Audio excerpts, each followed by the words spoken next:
Antes de comenzar con el tema, es bueno saber, por ejemplo, cuál era la situación política que se estaba dando en el tiempo de Jesucristo. En tiempos de Cristo, el país de Palestina estaba subyugado, estaba bajo el dominio del Imperio Romano.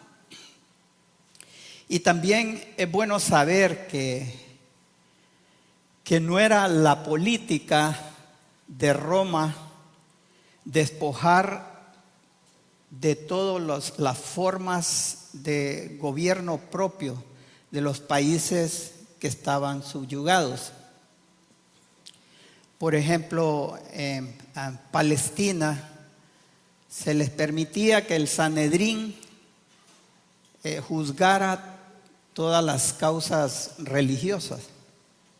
Solamente si la condena era de pena capital, entonces su ejecución no podría darse antes de que el gobernador pudiera revisar la causa a través de un juicio civil.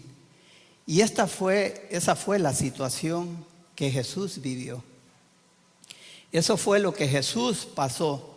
Jesús tuvo que pasar por dos juicios, no solamente por uno.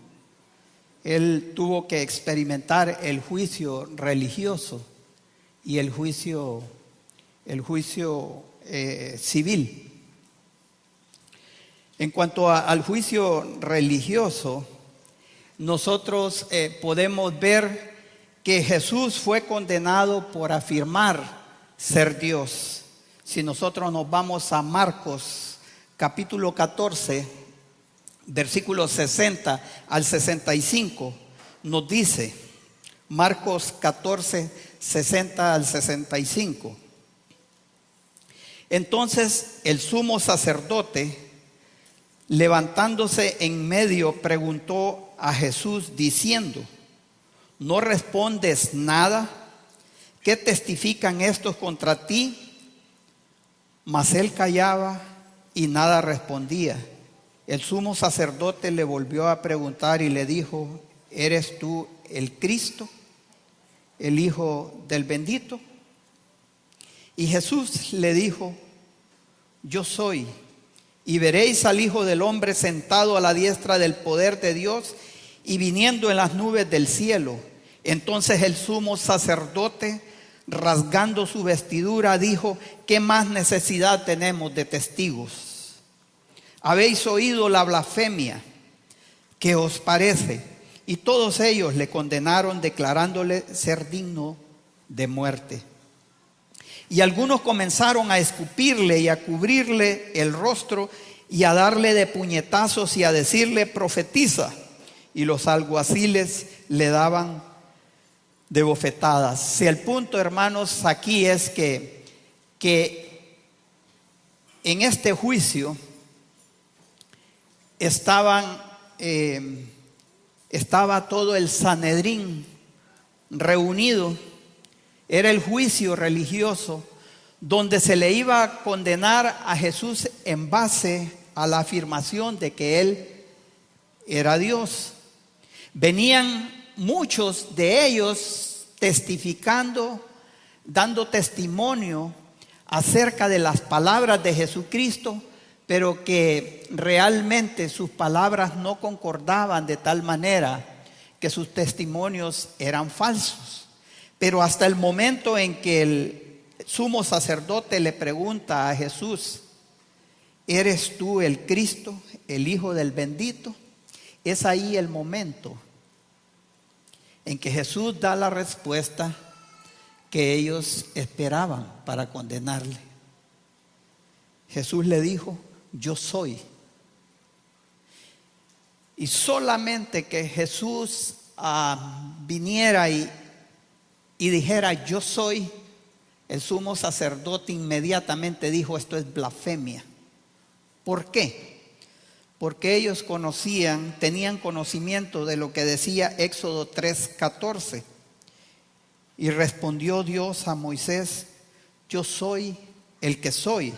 Y dijo: así dirás a los hijos de Israel: yo soy, me envió a vosotros. Él entendió, el sumo sacerdote entendió perfectamente que Jesús estaba diciendo que verdaderamente Él era Dios.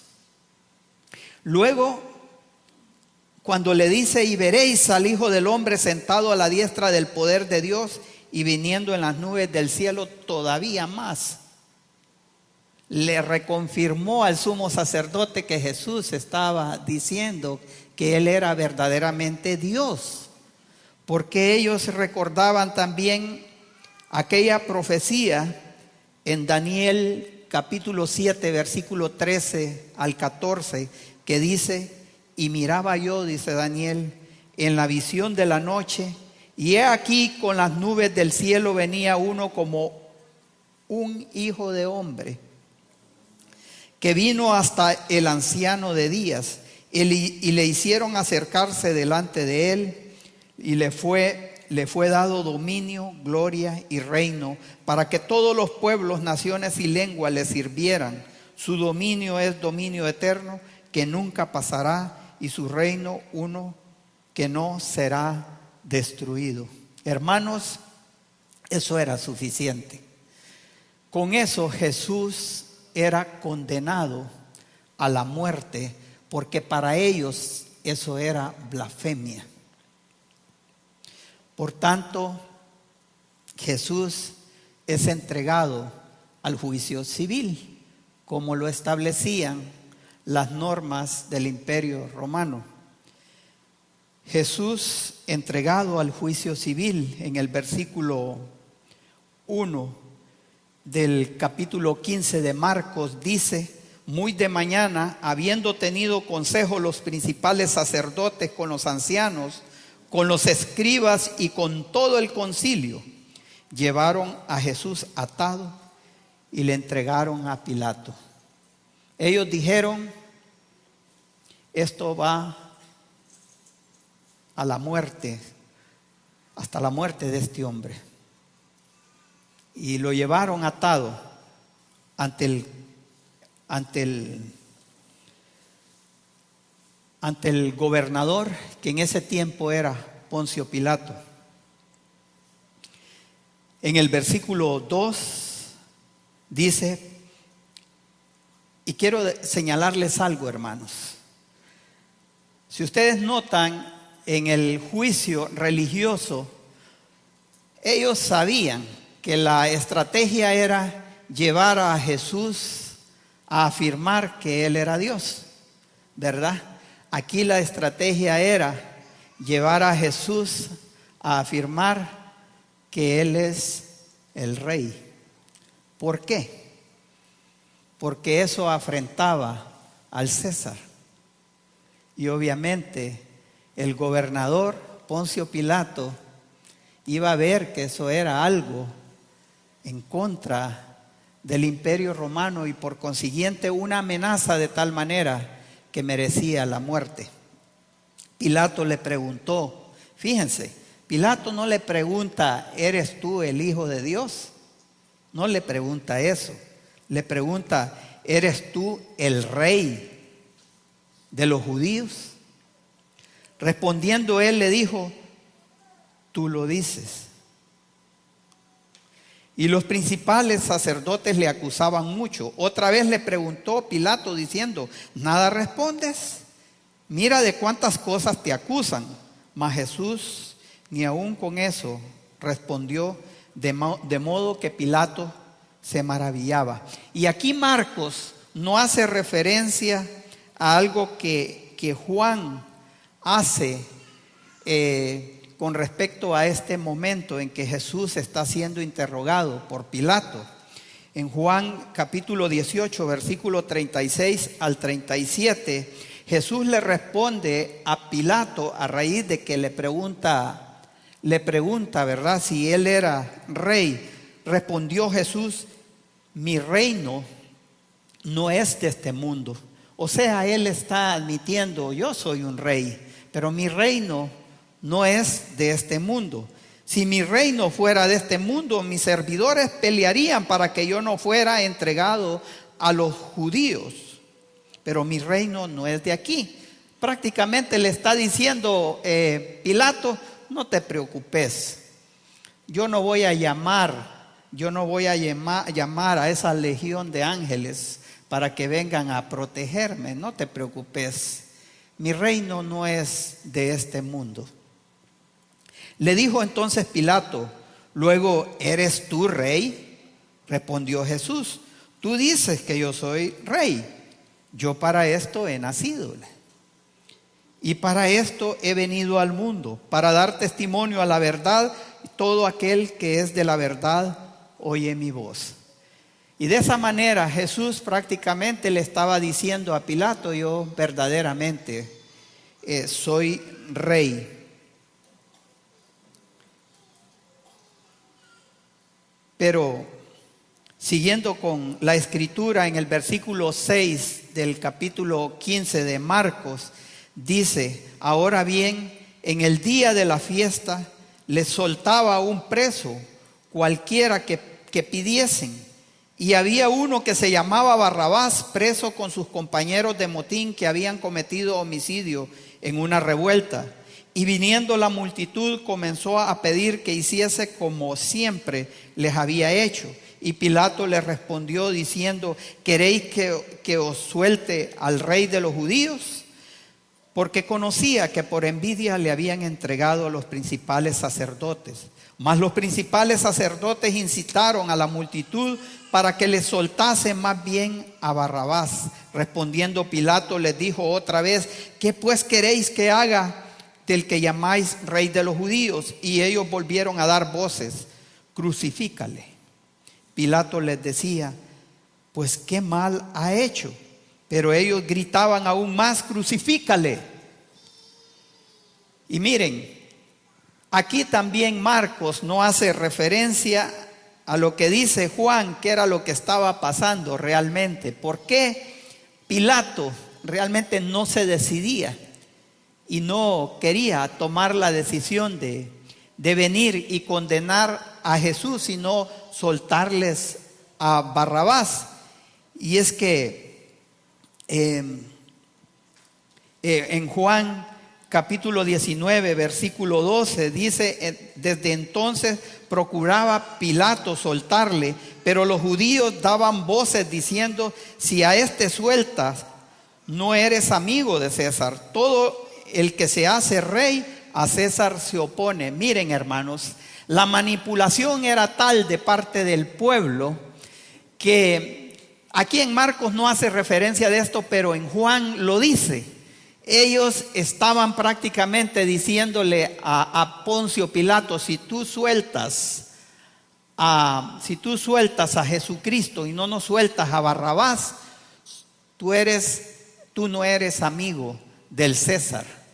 Y por consiguiente, Pilato se miraba ante una amenaza, porque el pueblo iba a ir ante el César. Y le iban a comunicar al César que Pilato era un amigo, no era un amigo del César, porque estaba soltando a un hombre que estaba diciendo que él era el rey. Y para ellos el único rey era el César. Pilato tenía fresca también aquella experiencia de Herodes Arquelao, que había sido el gobernador de esas provincias de Judea y de Samaria, que ahora lo era Pilato, porque Arquelao había sido sustituido por Pilato a raíz de una vez que Arquelao mató a más de 3,000 judíos, y a raíz de eso hubo una revuelta que lo llevó al punto de ser destituido a Arquelao. Entonces imagínense a Pilato pensando en todo eso y dijo, no, esto no me conviene, definitivamente tengo que soltar a Barrabás y enviar a la muerte a este hombre. Y eso fue precisamente lo que hizo Pilato. Y hay otro punto bien importante en todo esto, hermanos. Esta gente pedían porque soltaran a un hombre que representaba la violencia, un hombre que era homicida, y que mataran a aquel hombre que representaba el amor para este mundo. Jesús es entregado al pueblo a raíz de todo esto. Pilato en el versículo 15 dice lo siguiente, en el versículo 15: y Pilato, queriendo satisfacer al pueblo, le soltó a Barrabás y entregó a Jesús después de azotarle para que fuese crucificado. Entonces los soldados le llevaron dentro del atrio, esto es, al pretorio, y convocaron a toda la compañía y le vistieron de púrpura y poniéndole una corona tejida de espinas, comenzaron luego a saludarle: salve Rey de los judíos. Y le golpeaban en la cabeza con una caña y le escupían, y puestos de rodillas le hacían reverencias. Después de haberle escarnecido, le desnudaron la púrpura y le pusieron sus propios vestidos y le sacaron para crucificarle. Y en esta parte aquí, hermanos, dice que antes de entregarlo, Pilato ordenó a que fuera azotado. El instrumento con que venían y azotaban a alguien que había sido condenado a la muerte se le conocía como el flagrum. Era lo que nosotros conocemos, el azote, ¿verdad? Consistía en un instrumento que tenía siete cuerdas o 7 fajas de cuero, y que en la punta tenían metal o huesos que tenían ganchos, de modo a que cuando el verdugo venía, o sea, los que se conocían como los lictores del Imperio Romano, que eran los encargados de ser los verdugos, ¿verdad? Los que venían y azotaban al condenado, venían y al azotarlo alaban. Entonces, imagínense lo que esto provocaba en el cuerpo de la persona.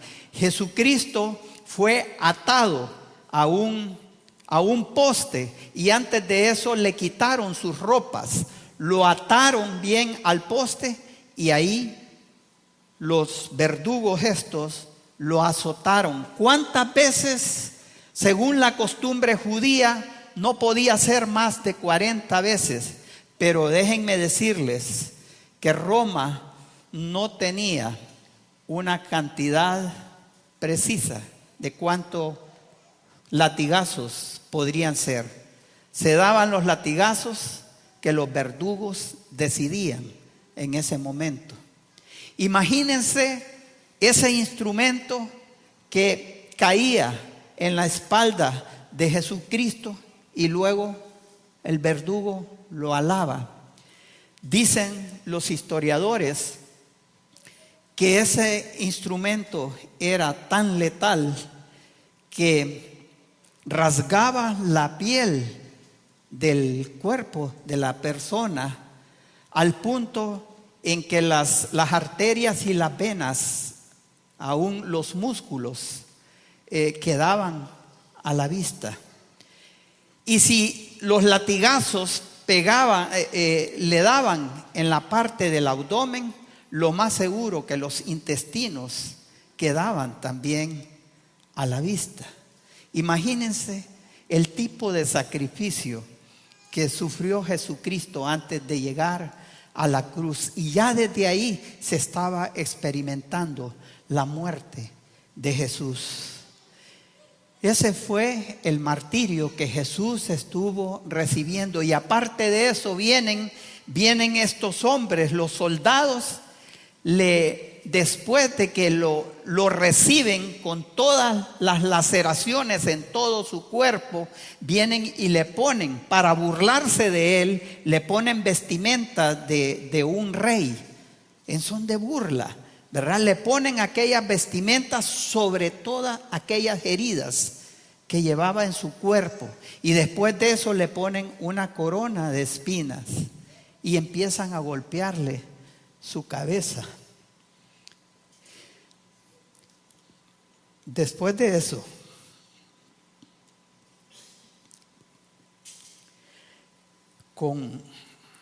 dice la palabra que le golpeaban la cabeza con una caña, que era la caña que le habían puesto en su mano como el cetro de un rey, para burlarse de él. Y con esa misma caña le daban en la cabeza.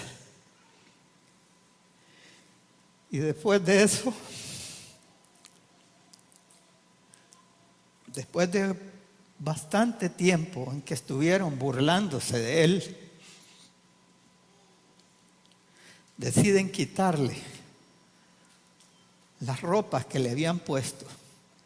Solo imagínense ustedes una pequeña herida y que venga alguien y le ponga un pedazo de trapo ahí en esa herida, y que al rato venga y después de una forma brusca le despega ese pedazo de trapo de esa herida.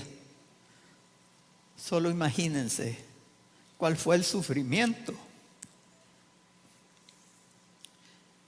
de Jesús cuando le quitan bruscamente aquel manto, aquellas vestimentas, todas sus heridas, le despegan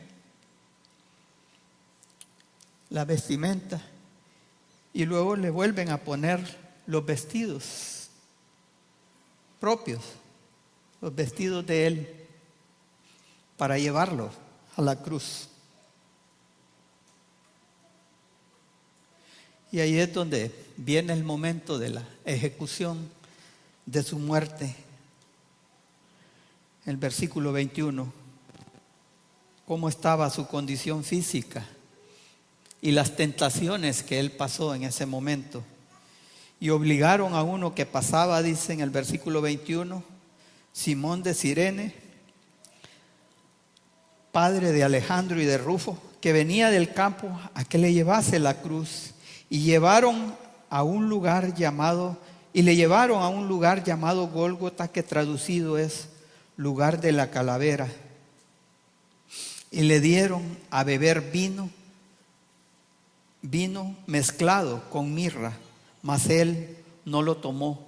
Hermanos, la condición física en que Jesús se encontraba en ese momento era tal que él no estaba en condiciones de cargar con la cruz.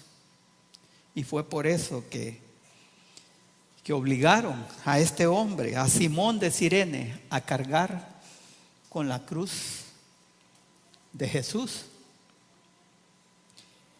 Y el versículo 22 dice algo más interesante: y le llevaron. Miren, hermanos, el verdadero sentido de esta frase, le llevaron, es que en cierta manera muchas veces tuvieron que cargarlo para llevarlo al lugar donde iba a ser sacrificado. Lo tenían que cargar por la condición en que Jesús se encontraba. Y le dieron a beber vino mezclado con mirra. ¿Saben por qué?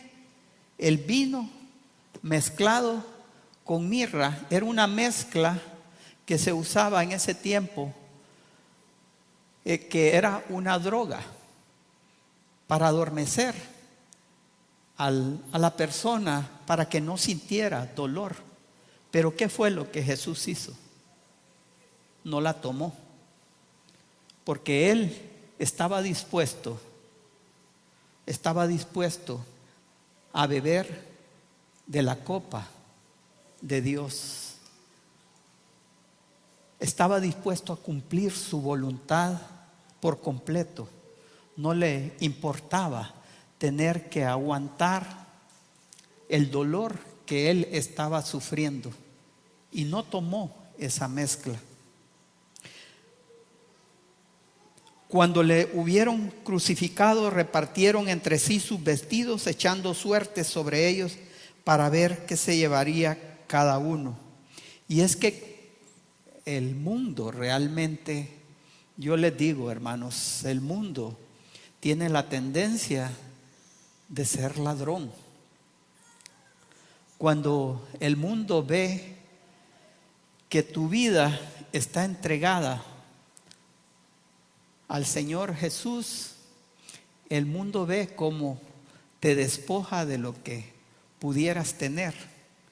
Y es así, ese es el sistema de este mundo, un mundo contrario a Dios, un mundo que ve cómo puede lograr sus propósitos a modo de que pueda obtener lo más que pueda en esta vida, en este mundo, porque no conocen la verdad. Cuando le hubieron crucificado, repartieron entre sí sus vestidos, echando suertes sobre ellos para ver qué se llevaría cada uno. Y esto era cumplimiento de una profecía también. Era la hora tercera cuando le crucificaron, y el título escrito de su causa era el Rey de los Judíos. Y ese título, el Rey de los Judíos, no era una casualidad, hermanos. Dice en Juan, yo no sé si es en Juan o en Lucas, que dice que este título estaba escrito en 3 idiomas: en el latín, en el hebreo y en el griego.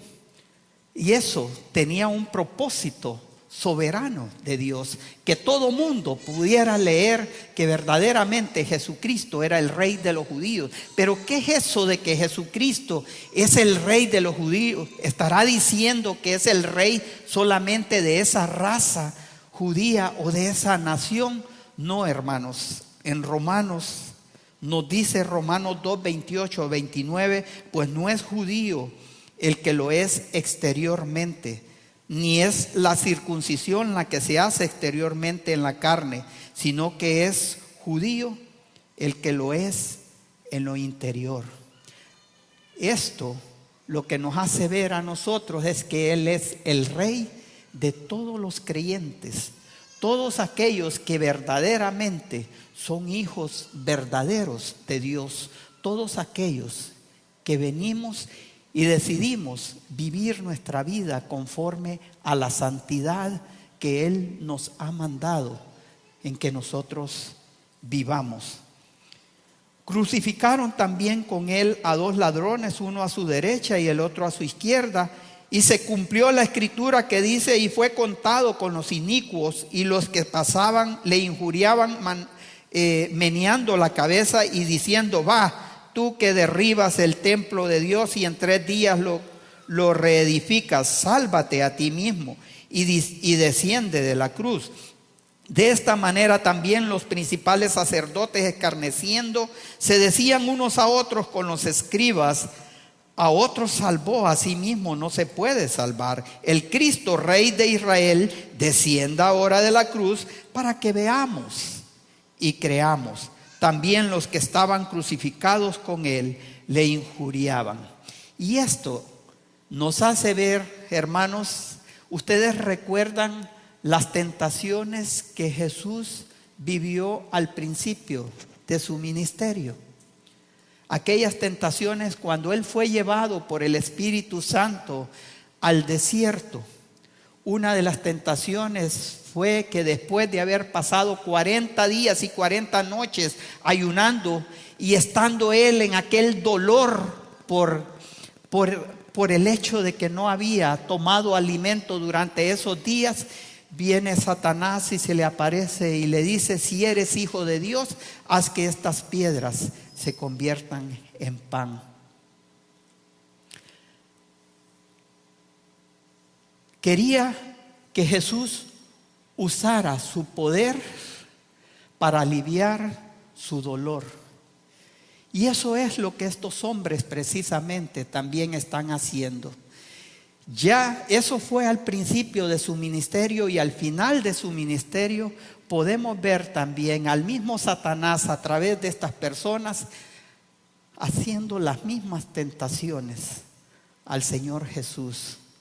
En medio de todo el dolor, pidiéndole que bajara de esa cruz. Si eres Dios, realmente bájate de esa cruz. Ya no es necesario que estés viviendo ese dolor. Alivia tu dolor. Usa tu poder para eso. Hermanos, la tentación del desierto. Y luego aquella otra tentación también, cuando Satanás lo lleva al pináculo y le dice: si eres hijo de Dios, déjate caer, porque escrito está que Él enviará a sus ángeles acerca de ti, y con sus manos te sostendrán. Quería que Jesús usara su poder para ganar prestigio, para ganar los aplausos de la gente. Y es esa misma tentación que vemos aquí cuando ellos le dicen que se bajara de la cruz, para que veamos y creamos. Gana prestigio, usa tu poder como Dios y gana prestigio ante nosotros, que nosotros podamos ver que verdaderamente tú eres Dios.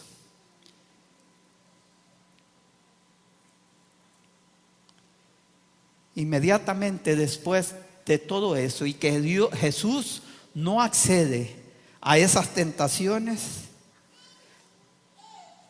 viene el momento en que Jesús expira. Y es ese momento en que la ira de Dios recae sobre Jesucristo. Versículo 33: cuando vino la hora sexta,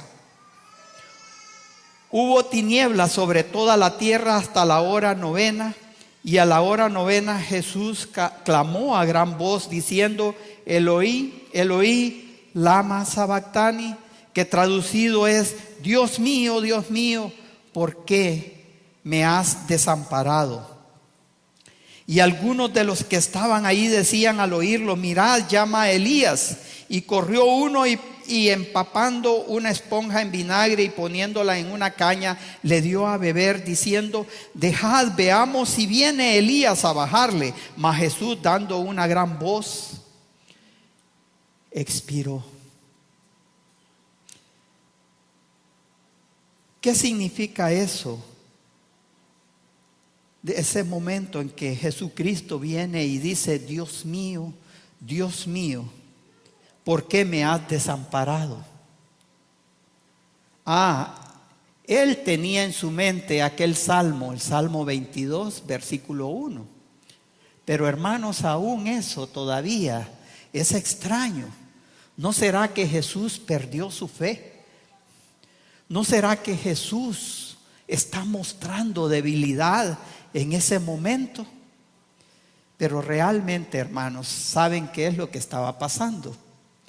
Isaías 59, versículo 2 dice: pero vuestras iniquidades han hecho división entre vosotros y vuestro Dios, y vuestros pecados han hecho ocultar de vosotros su rostro para no oír.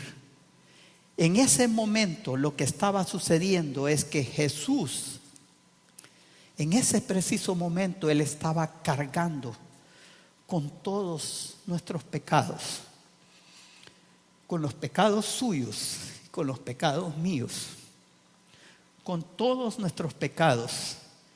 Y es ese momento en que se experimenta esa división entre Dios y Jesucristo, porque Él estaba cargando los pecados nuestros al expirar. Luego vemos los frutos de su muerte En el versículo 38, entonces el velo del templo se rasgó en dos de arriba abajo. Sabemos que el pueblo podía ir al patio del templo.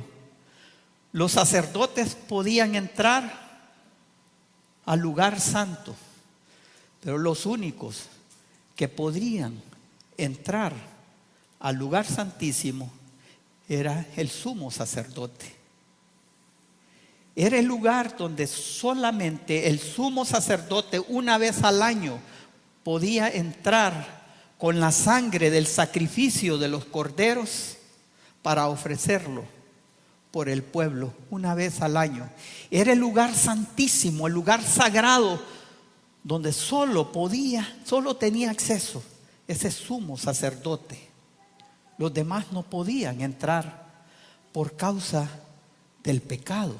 Y ese velo era lo que dividía esos dos lugares, el lugar santo del lugar santísimo. Y dice la palabra que en el preciso momento en que Jesús se expiró, el velo del templo se rasgó de arriba a abajo. Eso, hermanos, el significado que tiene es que desde ese momento usted y yo tenemos libre comunión con nuestro Dios por causa de su muerte. Nosotros hemos sido el motivo de su muerte. El centurión que estaba frente a él, viendo que después de clamar había expirado así, dijo: verdaderamente este hombre era hijo de Dios. Su muerte en la cruz tiene el poder para abrir los ojos de aquellas personas que todavía no han reconocido a Jesucristo como su Señor y Salvador. Si usted hoy no ha conocido todavía a Jesús, déjeme decirle que su muerte tiene el poder para abrir sus ojos y reconocerle a Él como su Señor y Salvador. También había algunas mujeres mirando de lejos, entre las cuales estaban María Magdalena, María la madre de Jacobo el menor y de José y Salomé, quienes cuando él estaba en Galilea le seguían y le servían, y otras muchas que habían subido con él a Jerusalén. Personas que ya habían reconocido a Jesucristo como su Señor, que también le estaban siguiendo, estaban ahí, estaban viendo su muerte. Cuando llegó la noche, porque era la preparación, es decir, la víspera del día de reposo, José de Arimatea, miembro del noble del concilio, que también esperaba el reino de Dios, vino y entró osadamente a Pilato y pidió el cuerpo de Jesús. Pilato se sorprendió de que ya hubiese muerto, y haciendo venir al centurión le preguntó si ya estaba muerto.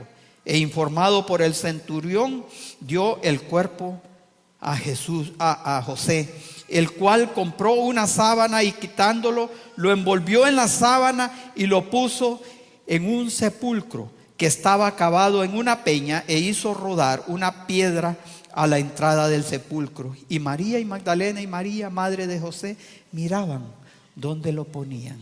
Ahí estaban ellas también viendo todo lo que acontecía en cuanto a su muerte. Pero algo más interesante también, hermanos, es que vemos a este hombre, José de Arimatea. En otros evangelios dice que José fue discípulo de Jesucristo. Y aquí nos dice que él era miembro del concilio.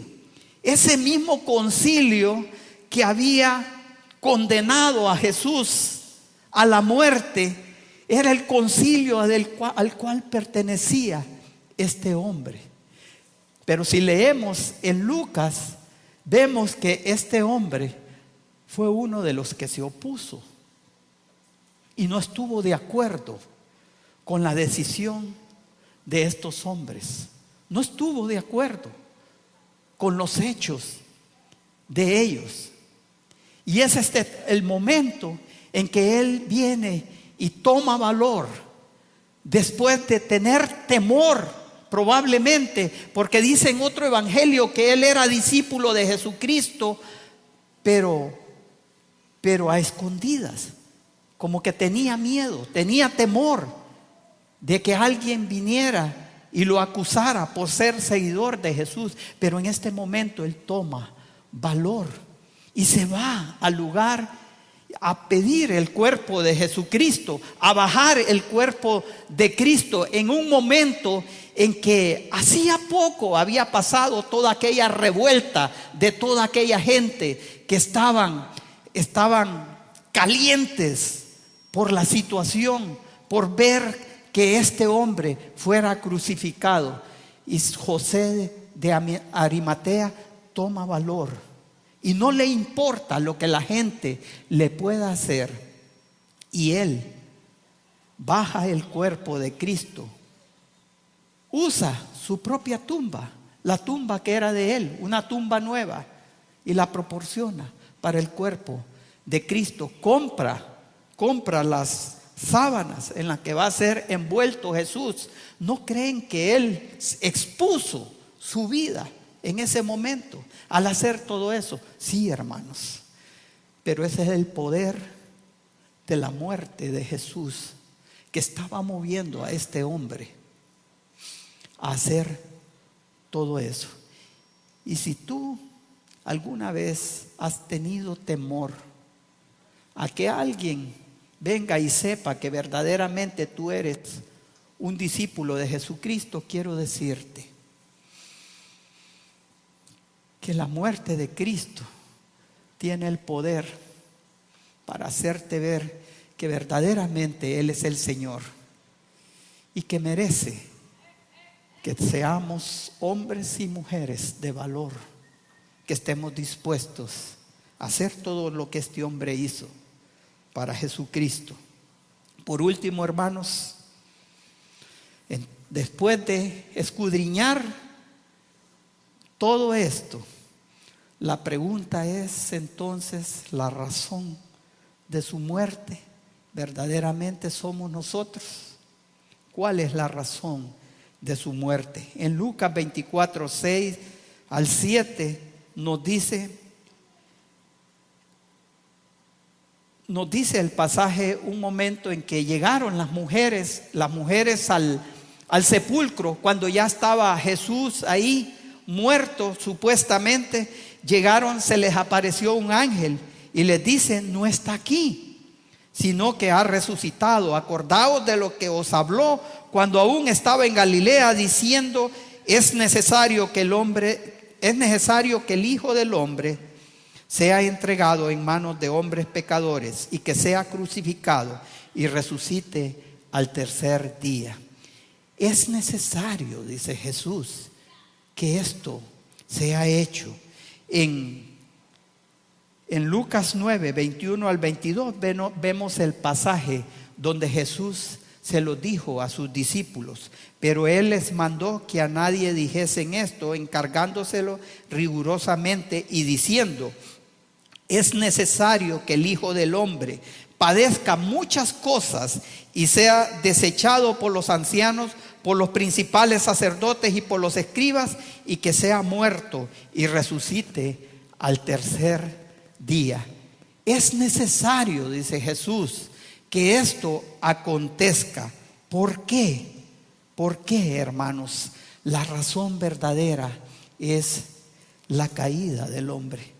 Génesis 3, del 1 al 7 nos dice: pero la serpiente era astuta más que todos los animales del campo que Jehová Dios había hecho, la cual dijo a la mujer: ¿con qué Dios os ha dicho no comáis de todo árbol del huerto? Y la mujer respondió a la serpiente: del fruto de los árboles del huerto podemos comer, pero del fruto del árbol que está en medio del huerto, dijo Dios, no comeréis de él, sino que sabe Dios que no comeréis de él, ni le tocaréis, para que no muráis. Entonces la serpiente dijo a la mujer: no moriréis, sino que sabe Dios que el día que comáis de él, serán abiertos vuestros ojos y seréis como Dios, sabiendo el bien y el mal. Y vio la mujer que el árbol era bueno para comer y que era agradable a los ojos y árbol codiciable para alcanzar la sabiduría.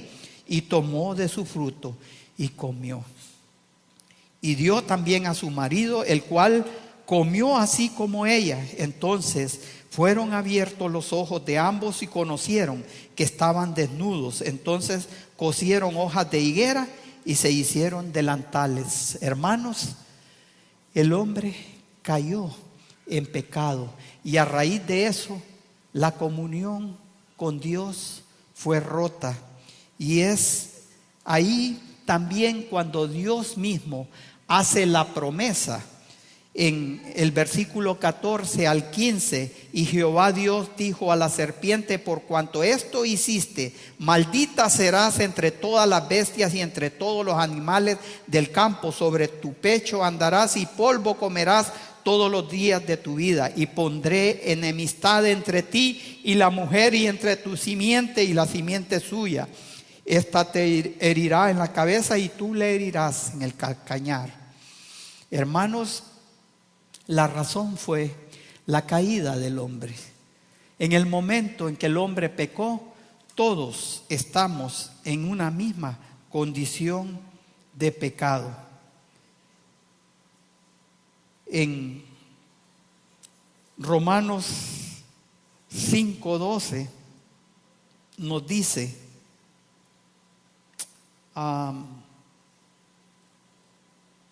Romanos 5:12 nos dice que el pecado que Adán cometió, eso fue transmitido a toda la humanidad. Y así como fue transmitido, también el pecado fue transmitido a la muerte. Nosotros estábamos condenados a pasar toda una eternidad separados de Dios. Y esa fue la razón por la cual Cristo tuvo que morir. Cuando Él murió en la cruz, Él cargó con todos nuestros pecados. Y de esa manera, Él nos da a nosotros el libre acceso a la santidad de Dios, el libre acceso a la vida eterna. Esa es la razón por la cual Jesucristo murió en la cruz. Vamos a orar. Señor, te damos gracias por todo lo que tú hiciste en esa cruz. Gracias, Señor, porque sabemos que el motivo por el cual tú moriste en esa cruz fue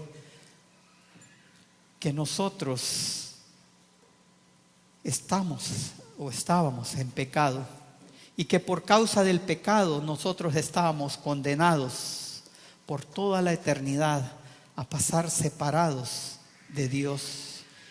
Y tú nos has dado la vida eterna mediante ese sacrificio de Cristo en la cruz. Te ruego, Señor, porque cada uno de nosotros estemos siempre recordando ese sacrificio como el momento en el cual tú nos diste el libre acceso a tu presencia. Gracias por tu muerte en la cruz.